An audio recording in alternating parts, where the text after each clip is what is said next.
We are at the 2-3 turn, 301 pick, and through 2 rounds, we've had 1 trade. We have had a total of 12 quarterbacks come off the board. We've had the first 5 rookie picks, and we've had the first 7 receivers. So Shane, we are starting the 3rd. This is where it gets interesting, and we do want to make a point that some leagues do employ a 3rd round reversal rule, which means the team that picked last in the 1st round would pick first here in the 3rd round. So essentially you would go back to the team that picked first and then would go all the way to the end of the draft to start the 3rd round. So here we're not doing that. We're going to go true snake. So the team on the clock, Shane started us out, Josh Allen and Brock Purdy. Shane, this is your 2nd pick of the back-to-back here. You already have 2 quarterbacks. The first 5 rookie picks are off the board. There's 7 receivers off the board. Have not had a running back, have not had a tight end. This seems to be one of those spots where, depending on what you do at the 2-3 turn, you can start to kind of push the board a little bit, but it also feels like there's some people that have already kind of made their build evident here. So I think this is a very interesting time of the draft, but also kind of a dead spot. So what are you thinking here at this spot, knowing you have 2 QBs locked in and there's not an obvious pick on the board, at least in my opinion? Yeah, that's the thing. There's not an obvious pick, right? Because the top 7 wide receivers are off the board. We've exhausted the quarterbacks. Now we're in that range of quarterback where I already have 2 quarterbacks on this team. I think this is a time where we're going to have to break the seal. It's going to be Bijan Robinson. I'm going to hope that, I guess that his usage is closer to what it was in the second half of the season than the first. I mean, most drafts, I think Bijan's probably gone before now, right? Well, I want to ask your opinion because I think that the theory behind drafting a running back or a tight end here is you're getting your first shot at the premier positional advantage, right? That's probably what you're looking at here before just drafting a 3rd quarterback or drafting another receiver. So I guess my question would be, we've already seen a trade. I think the trade values here are almost never going to meet the expectation of the manager. But given that you still have Gibbs, Breece Hall, Bijan, all the tight ends, and this is a 1.75 premium. So given there's all those potential positional advantage shots on the board, are you that convicted that Bijan is the 101 running back, or would this be another spot where if you could trade back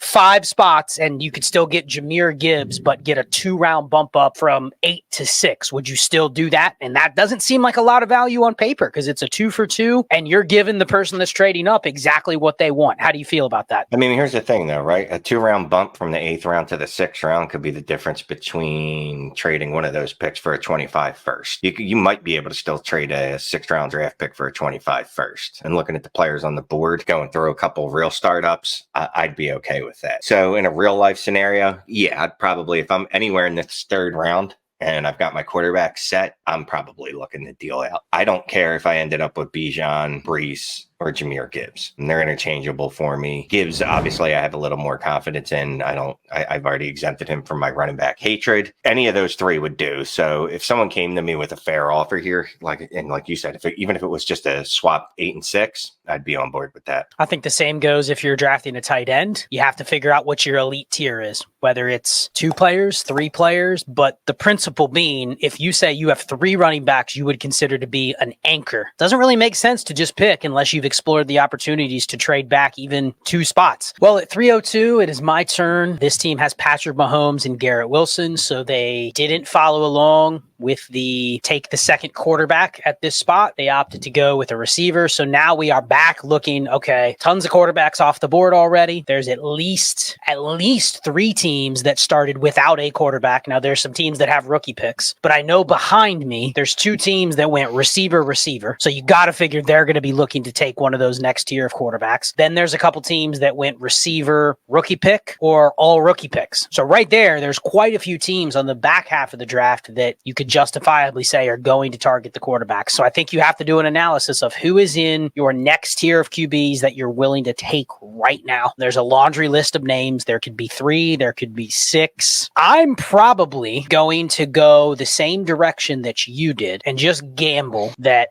I could potentially hit on, I hate to say the next Christian McCaffrey or the next prime Saquon Barkley, but I think Breece Hall is right there. So I don't like taking Breece Hall when I already have a skill player here. I want to lock up another quarterback, but I think I'm drafting a potential difference maker at the position.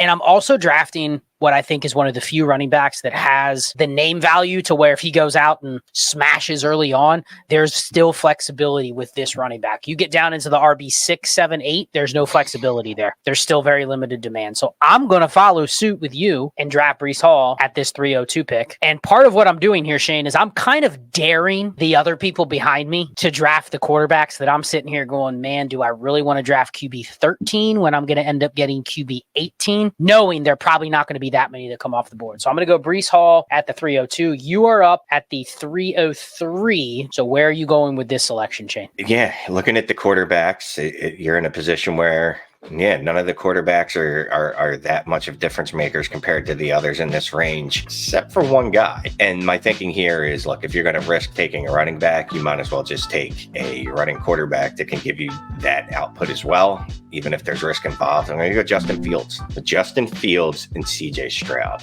is going to be this person's start. I'll say this is indicating that he has the ability to be in a tier above everybody else. We've seen that. There's been games where he's been absolutely lights out, and he's one of the few quarterbacks that's still left could give you those crooked numbers. He's one of the few quarterbacks on the board that could give you Jalen Hurts types weeks. The rest of the guys, I don't see it. They're good quarterbacks.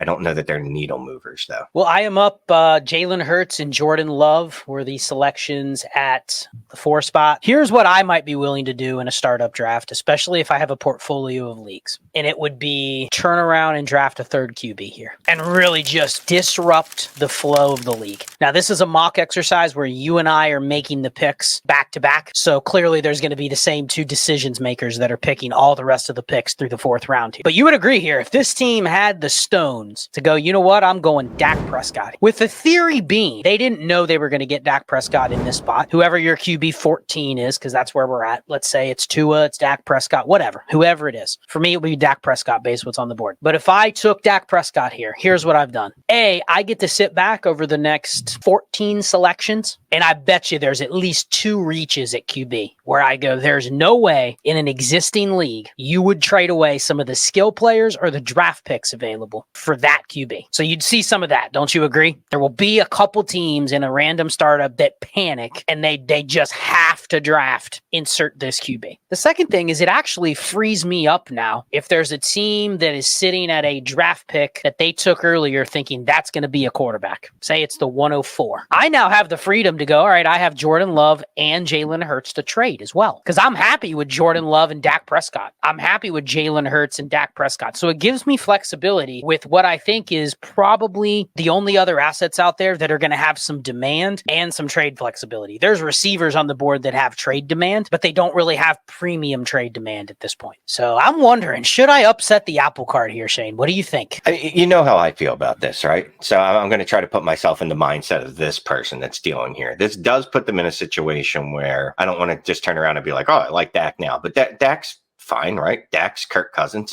and Kirk Cousins was fine for many, many years. You can go, well, the board fell perfectly for me, so maybe I do take Dak here, and then I try to trade Jalen Hurts and see how much of a haul I can get. I mean, that'd be the player that you're going to move, because if you're really looking to move, that's the player that you're going to get a haul for. It's not going to be Jordan Love, and it's not going to be Dak Prescott. Is that safer? Oh, God, I hate using that word. That's such an ugly word. Is that the route I would go instead of, say, Jahmyr Gibbs right here? I mean, I'm already to the point where I don't think I'm taking a wide receiver here because, again, it's not an elite of the elite wide receivers. I could see taking Dak Prescott from this person's perspective, though, as someone in the league, I would say you killed yourself, because there's no way someone's going to then trade you what you think you should get for Jalen Hurts. But like you noted, you did disrupt. There are a couple teams in this league that are going to go, uh-oh, I have no quarterback. Now what do I do? Yeah, and I'm not going to do it because, again, part of what you're doing if you make that kind of move is you are preying on the psychology of the 11 other people. And now you are preying on a board that you didn't expect to look like this. Would you have drafted Jordan Love where you did if you would have known Dak Prescott was going to come back around 6 picks later? No, but you probably were like, all right, I don't know how many QBs are going to go off the board.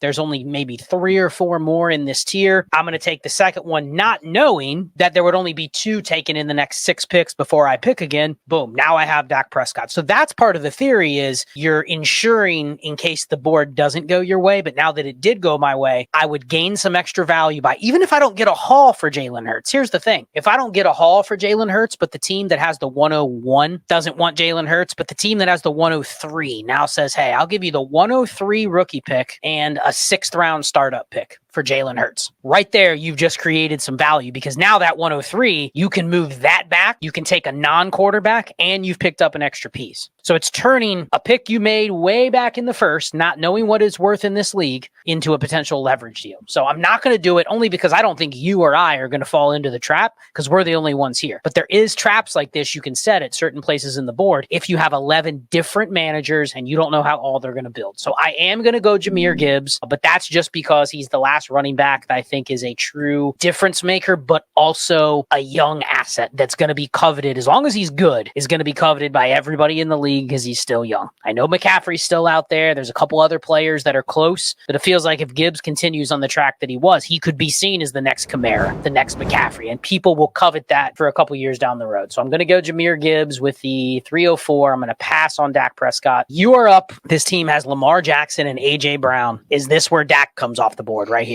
Yeah, I'm looking at all the teams after this, trying to get into the psychology of if I don't go quarterback, what are the chances I get a quarterback back, right? Yeah. How many more do you think are off the board? If you don't take a QB here, there is another 14 picks before you pick again. And if you do that math, are you comfortable with that QB you would get as your second? No. I'm guessing there's probably, and we'll see. And it's funny, you would think we would know because we're the ones doing the draft, but I'm going to guess there's at least 4 to 5 quarterbacks that go off the board between now and the time this team gets to pick again. This is what I don't like. I hate making picks like this where it goes, I guess I'm drafting the quarterback. I mean, looking at, again, the available options, if you look at wide receiver, if you look at running back, I think me and you are both of the mind, we don't want to touch the running back 4 here. We definitely don't want to be adding Christian McCaffrey. Chris Olave, Brandon Ayuk, wide receiver tier. I like both those players, but can you honestly, looking at your team build going, I've got Lamar Jackson, AJ Brown, can you look at that and go, I think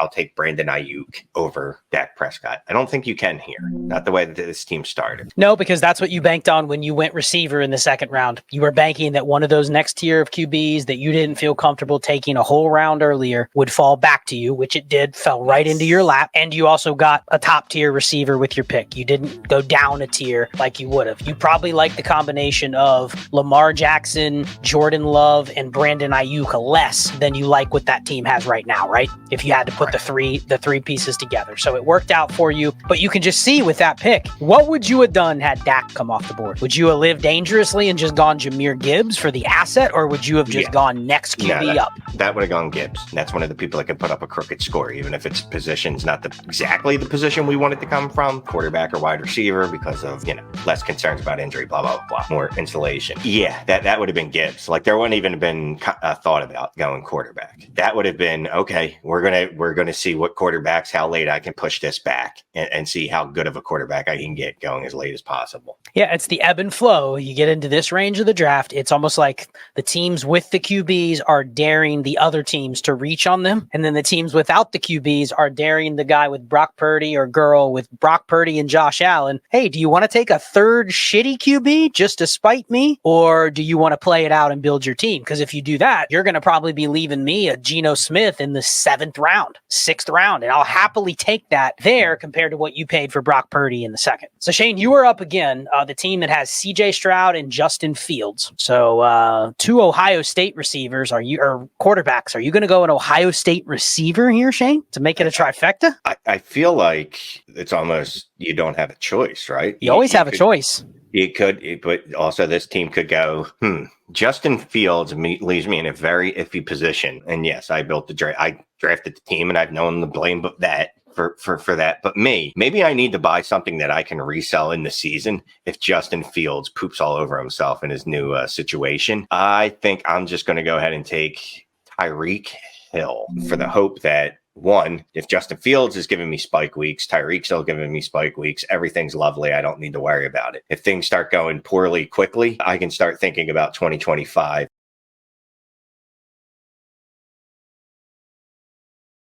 And seeing what Tyreek Hill can garner me on the trade market. Interesting. So you went Tyreek Hill for the in-season trade value? Yeah.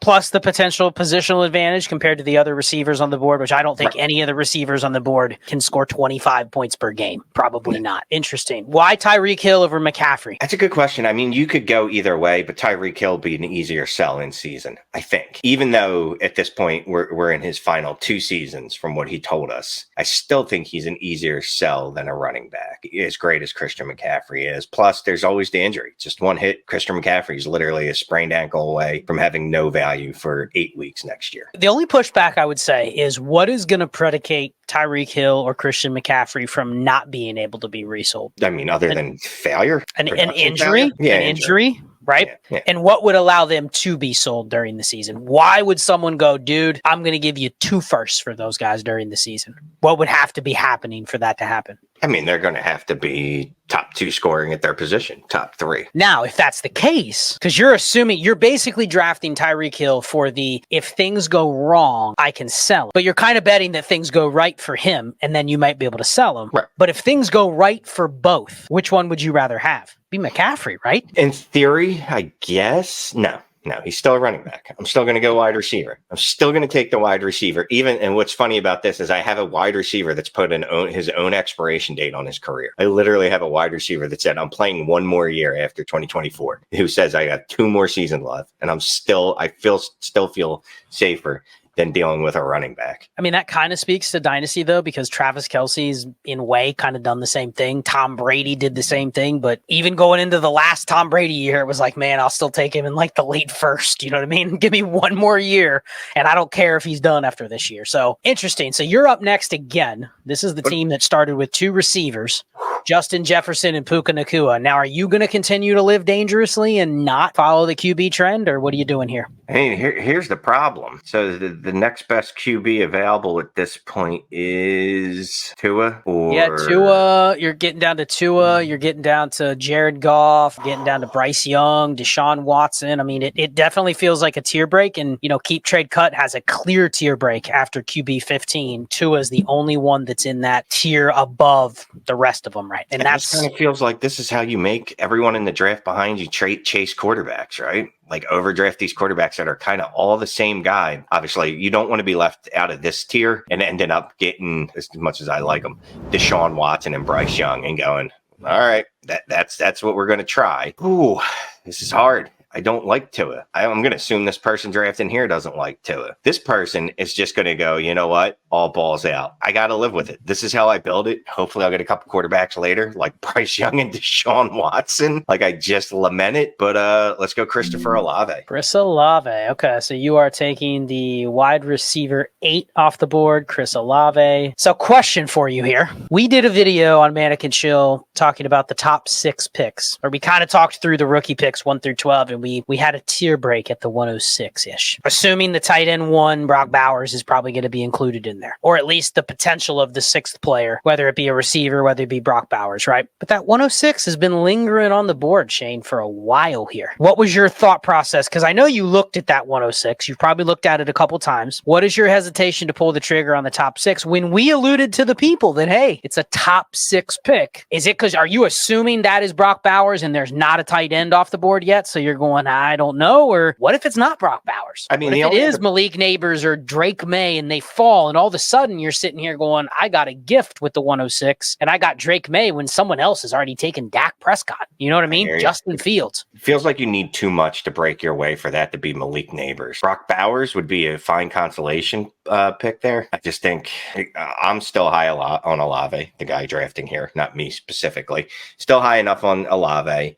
Still looking at like, you know what? I can make this one of the strongest wide receiver rooms in the league, assuming things go the way they should go, as opposed to hedging and start branching out to a tight end, especially 106. Brock Bowers is a rookie tight end. And I know Sam Laporta was great last year. Dalton Kincaid had his moments. Those are still outliers compared to what the norm is. It feels like if you're drafting 106 here and you should be expecting that you're going to get Brock Bowers the way that the drafts are broken out. I can't imagine that Brock Bowers is going to go before Neighbors. I could be wrong. I'd expect that you're getting Bowers here. I just feel like you're overpaying at that point for him. right now. Something to think about depending on your league. I mean, the tight ends, I know we haven't had one come off the board. That's probably just because you and I are both playing a little bit of a game of chicken as to when the first tight end goes. But let's say you were at this point and you already had Sam Laporta and Trey McBride off the board. Would that be one where you'd be saying, all right, I can probably take this 106. It's within the flow of the values in this league. And you never know, I could get lucky. And the other thing the 106 does for you, Shane, is let's say somebody like a Dunze goes in the top 10 to a great spot. It's flexible. Let's say the tier break ends up being the 104. Now, you may want to get the non-tight end, but it might be easier to go from the 105 or the 106 to the 105 now, whereas you were thinking, no way, the person at 105 is going to trade down one spot, given where they took the 105. But again, it's about what can you do between now and the time you have to make that 106. So I think there is argument of, okay, sure, right now it doesn't feel like that 106 is part of that tier, but how do we know the tiers don't change a little bit? So that flexibility is, I think, important to consider when you're drafting here. I'm up Justin Herbert and Kyler Murray. A lot of options I can go here, but I think this is a spot where I look at everybody and I say, I'm potentially trying to go for it. I think this is a Christian McCaffrey spot. I'm adding potentially the RB1 with 2 top 10 quarterbacks. Nobody else has a build like me. There's a Jalen Hurts, Jordan Love, Jahmyr Gibbs. Then I kind of look at my team and I go,